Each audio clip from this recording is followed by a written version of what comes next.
You know what time it is. Greetings one and all, my name is Lancer, and welcome, finally, to Ahsoka, the Star Wars show. Holy shit, this has been my most anticipated show since that big drop and reveal of the Star Wars timeline for the next, 5 years that happened at Star Wars Celebration all those years ago. And like I said, I'm gonna be here reacting to it, but one thing I have to get out of the way and be open and honest about is the fact that I've already watched these 2 episodes. My plan was, first thing yesterday, Tuesday the 22nd, to wake up and then immediately watch them, but turns out that they were premiering on the 22nd, but at 6 p.m. And we were doing some stuff with my family, celebrating my mom's birthday and stuff, and they're just like, let's watch Ahsoka, and I was just like, okay. But I'm still gonna be here and watch them. It's just not gonna be like a first time reaction. I figured I'd be honest about that, It's not like I'm just gonna fake my reaction or anything. I mean, to be fair, in terms of these 2 episodes, there wasn't too much in which it was like, oh my god, what the... There was some cool stuff, don't get me wrong,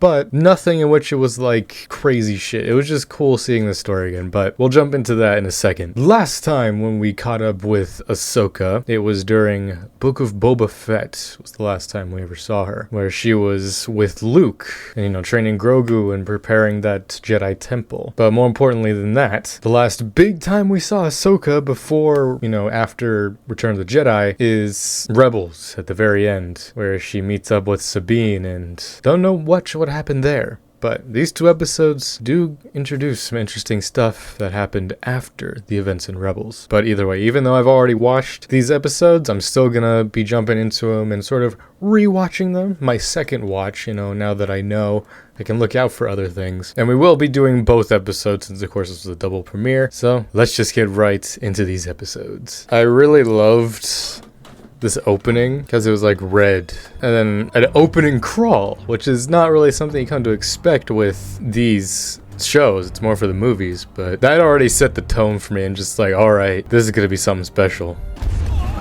This is a great introduction for these 2 characters. You're right about one thing, Captain. We are no Jedi.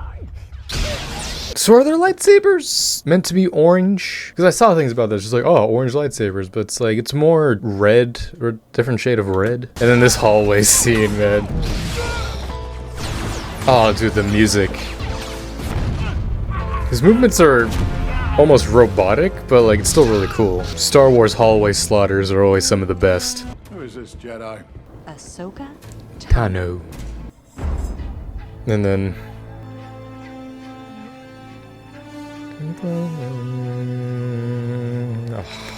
If you haven't already, I recently did a 15-year later reaction rewatch of the Clone Wars movie. Check that out if you haven't, but goddamn, just that theme, just the simple dun dun dun, just 3 notes, so much emotion. That was a perfect opening, just to set up the villains, or antagonists, I guess. Cool little fight with these droids. What kind of bombs are in these droids, man? Oppenheimer type beat. I'm just following standard Jedi mission protocol. I love seeing Hugh Wang again, man. I love his same voice. And dude, he just looks awesome. I could tell it's a mix of practical and some CG. Oh, dude. And then seeing Hera in live action. General Syndulla. I was already about to cry here. Where's Jason, bruh? Her son should be fairly old by this point. He should be in his teens at the very least. She had him not long either before or after Rogue One's time period. And then there's 5-ish years between A New Hope and Return of the Jedi, I think. And then this is 10-15 years after Return of the Jedi. So he should be a little older than Ben Solo at this point. An interesting thing about Ahsoka's head tails, they're actually hollow. Because those are her ears. Do with that information as you will, but... I'm not sure she'll want to help. For Ezra. For Ezra, man. I love that... Okay, well, the show titled Ahsoka, of course. I was Clone Wars nostalgia, I love Clone Wars, but I didn't take into account the Rebels stuff as much as I thought I would. Because this show was much more a direct sequel to Rebels. Of course, there's going to be Clone Wars references and stuff and whatnot, but it's definitely more Rebels forward, which I actually really like. And again, I'm sure there's people out there who I feel so bad for who just haven't given Clone Wars and Rebels a chance, because if you're for some reason watching the show, you're not going to know anything that's happening. I'll give the show credit. It tries at least to give you some information, but like for the most part, it assumes that you've watched those shows, which I respect that more. I love this. I love that they got Clancy Brown to actually play his character in live action. That's awesome. I love that they recreated this mural in live action as well, and they look more like their cartoon counterparts, which is kind of weird. Dude, I hope we see these wolves in live action. Oh, the practical Loth cat. I love that, dude. Good camera work, man. I made this recording because, more than the others, I need you to understand. Emin is emulating Ezra so well here. I can't wait to see more of him as we go later into the story, but dude, it's like, this is Ezra. Dude, what a just... I thought it was crazy when we just got to see Ahsoka in live action, but then here we go and we're getting the whole Rebels cast. Like, we've already seen Zeb in that one Mandalorian episode, so I hope we get to see the whole Rebels cast together again. Like, obviously, we don't have Kanan. I mean, he's there in spirit, obviously. And I'm sure we're gonna see live-action Anakin and Obi-Wan maybe again. I kind of hope we see live-action Kanan. Maybe for like a flashback, or just like, maybe we hear Freddie Prinze Jr.'s voice again. Oh, that'd be awesome. An ancient temple built by my ancestors. The Night Sisters of Dathomir. An interesting reveal there. I wouldn't have guessed that she's a Night Sister, because she doesn't have the pale white skin. But she said her ancestors, so her ancestry dates back to the Night Sisters, but I'm sure, like, you know, it's a family tree kind of thing. But that's still cool, actually. Okay, this fucking dude here. We'll talk more about him in the next episode.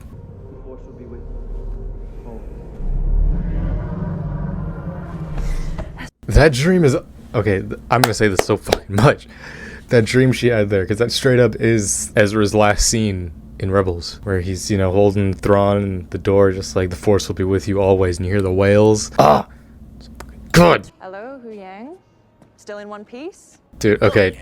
I think I have a new celebrity crush. Shut the fuck up, I'm down bad. But Natasha Bordizzo as Sabine, bro. Her portrayal. I have a type, and it's bad. It's bad for my health. I think I know how to find Ezra. It's cool that she started with that, instead of just like, it's been a long time, but just get to business. The one thing about this, though, I mean, to be fair, it makes sense, just because the time between Rebels and now is like 10 plus years. So it's like, obviously there's stuff that took place that we never saw, like this whole thing with Ahsoka training Sabine to be a Jedi, or just take her as a Padawan. When that was brought up in this, I was just like, huh. So it's like there was a whole other show that could have happened in between these stories, but so I imagine we'll see some flashback stuff of her training Sabine. Where do you call home these days? The ship serves me fine. Still, I go where I'm needed. Interesting characterization of Ahsoka in this that Rosario's doing. You do have to think, because Ahsoka by this point, she's still in her prime, obviously, because Togrutas can live up to 200 years, and by this point, Ahsoka's only like late 30s, 40s, midlife in terms of human age, but she's still well into her prime in terms of Togruta age. You could just tell how much she's matured, just like, I go where I'm needed. Like, she's very nomad in a way, which is very Grey Jedi, which obviously isn't a topic that's really brought up in canon. You know, Grey Jedi, you know, being Jedi that were trained as Jedi, but like sort of just went away from the Order. And it's interesting how stoic and mature that Ahsoka is now. I mean, she was that way in Rebels too, to a certain extent. I mean, after everything she went through, it makes sense that she would be this way. I don't know, just as we go more into the show, I hope we delve even further into Ahsoka's character. There is nothing easy about being a Jedi. Well, then I should have made a good one. Yes. You should have. It's interesting that Ahsoka had like such these expectations of Sabine. Obviously, we haven't seen so far. It's like she's not Force sensitive. I mean, every being is Force sensitive. Fuck midichlorians. Like, you can still train in it. But even Hu Wang says later, it's just like, of all the Padawans I've seen, it's like, your sensitivity to the Force has got to be the worst I've ever seen. I imagine by the end of this first season, or just this show, we'll see her probably use the Force in some capacity. Like, to be fair, Ahsoka's perception of what a Jedi should be is probably I'd say tainted, but just skewed by her perception of what Anakin used to be. And I'm sure now through her meeting Luke and seeing how strong and how wise Luke is now, it's like that's even, because she never got to be a proper Jedi. It's like she was a Padawan and that was it. Like, she lived through the prime of the Jedi, so she got to meet people like Anakin, Obi-Wan, Mace Windu, Yoda. I feel like Luke could give a good conversation to Sabine about like what the new age of Jedi could look like. Although, to be fair, how Luke is now is he's sort of still stuck in that how the Jedi used to be mindset, which ultimately leads to his downfall as a teacher later on. So I don't know, there's a lot of layers there. Dave Filoni does like to do that. Just hopefully it sticks that way. She's still just as stubborn and bullish as ever. Also, as if you were... Your master found you difficult at times. Yeah, exactly. Right. Literally, as she said that, I started thinking about that. Just like, I mean, to be fair, I watched the Clone Wars movie recently. It's just like, bro, early Clone Wars Ahsoka was so fucking annoying. As if you have a right to judge her. Anakin never got to finish my training. Before the end of the Clone Wars, I walked away from him. It wasn't your fault, though. Just like I walked away from Sabine. That one was your choice, though. Sometimes even the right reasons have the wrong consequences. Perfect example of that. Darth Vader. The right reasons lead to the worst consequences. I already see it. Galaxy's Edge is gonna sell these fucking galactic Rubik's spheres. It's gonna be like a lamp thing. That's gonna be interesting. Oh, I love this. First lightsaber fight of the series. I know it's the angle, but it looks so short. I forgot to bring it up earlier, but also just seeing live action, I mean, live action is still CG, but Lothal. I mean, also just seeing Lothal, like, now thriving post-Empire, because obviously when we see it in Rebels, it's rough. But also just seeing Ezra's old home, you know, now that Sabine is living in it. Interesting fighting style she has, the girl. And then, dude, getting stabbed with a lightsaber means nothing now. I love that. For our friend Rey, yeah. Rest in peace, Ray Stevenson, the legend. So sad, man. The fact that, like, right before this, he passed. I guess it'll be interesting to see where they take that character. If this is going to be a one season, I mean, this says season 1, so possibly see more. I guess we'll see by the end of the series, but now we go into episode 2. Whose work is it? An ancient people from a distant galaxy. A long time ago in a galaxy even farther away. Interesting concept that there's other galaxies out there, because we've only ever, in this canon obviously, just been in this galaxy. I mean, even Survivor kind of went into that idea of going to another place. I mean, Tanalorr was like on the other side of a nebula. It wasn't really a galaxy. The children of the Jedi Temple call it that. It comes from old stories. Fairy tales. That implies that there's fairies in Star Wars. I mean, there's witches, so wouldn't be surprised. Tales which are based on truths. There's always a bit of truth in legends. Oh, dude, live action Phantom, bruh. And by all accounts, it served him well. Then he passed it on to you. Did he pass it on to her? He left it behind, so... I can't train if Ahsoka doesn't want to teach me. That is an excuse. And a poor one. Huyang always being the voice of reason. God, you gotta remember how fucking old this droid is, by the way. He was around when Yoda was a Padawan. So he's at least, like, over 1,000 years old. This is the one part that I was iffy about, and I kind of hope we just go away from it going forward. Is just the whole just back and forth of Sabine just being like, Ahsoka left me, but... I mean, I want to see more of that, but I don't know, this whole bickering thing, I hope it's not a constant theme. I have known many Padawans over the centuries, and I can safely say your aptitude for the Force would fall short of them all. I want to know Huyang's story. How did he survive Order 66? I mean, it's not like he's a Jedi, he's a droid, so it's like they wouldn't really care. Like, obviously his ship is gone, but like that was a Clone Wars thing. Dude, this shot of her jumping out the fucking window.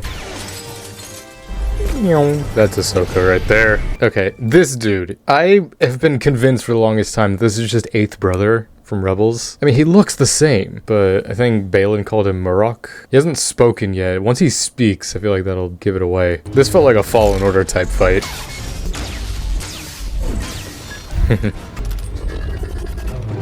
Nice.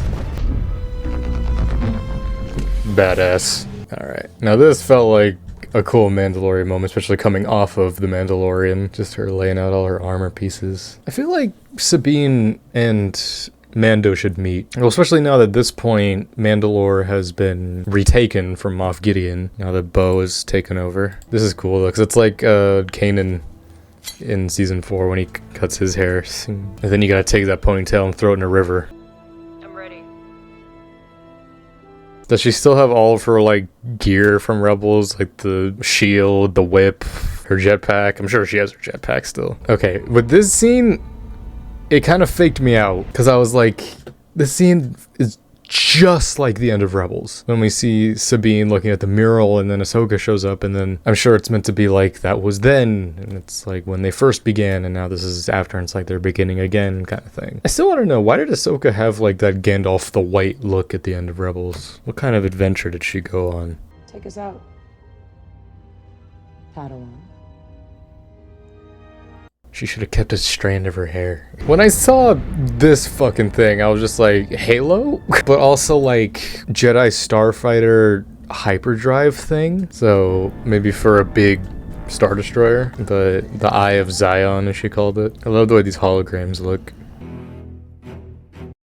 I thought that was Seth Green when I first saw it. Oh man, what a premiere. Well, that was episodes 1 and 2 of Ahsoka. It's interesting sort of rewatching it, even though I was like skimming through shit. There's so much that can be done with this show, and I really hope it does not get wasted. Like, you can feel the love that's being put into it. Even though Dave may not be directing every episode, he's obviously written and is involved with it. Obviously, because it's Ahsoka and also Rebels, which are his properties. I mean, it's Disney's properties, but it's like he wrote those stories. I'm holding out. Like, I'm not gonna be like, this is gonna be the best show ever, because I've said that before, and look how those shows went. It has potential. I really am looking forward to seeing more of the Ahsoka-Sabine dynamic, and I want to know more of what went on between those two in the time between Rebels and now. Of course, I want to see like a Clone Wars flashback, at least one. I'm sure we're gonna get at least one. I mean, looking at the cast list, I literally saw Hayden Christensen, so hopefully maybe we see Ewan McGregor as well as Obi-Wan.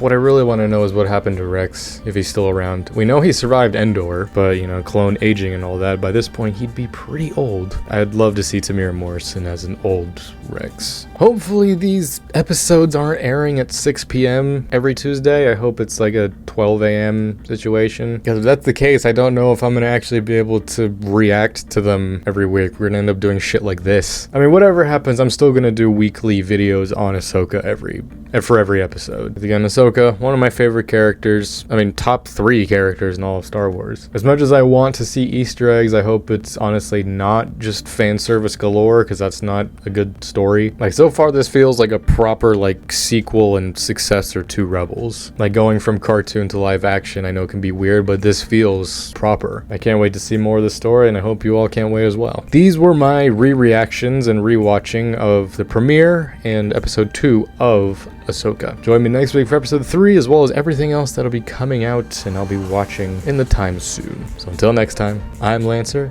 Thanks for watching. May the Force be with you.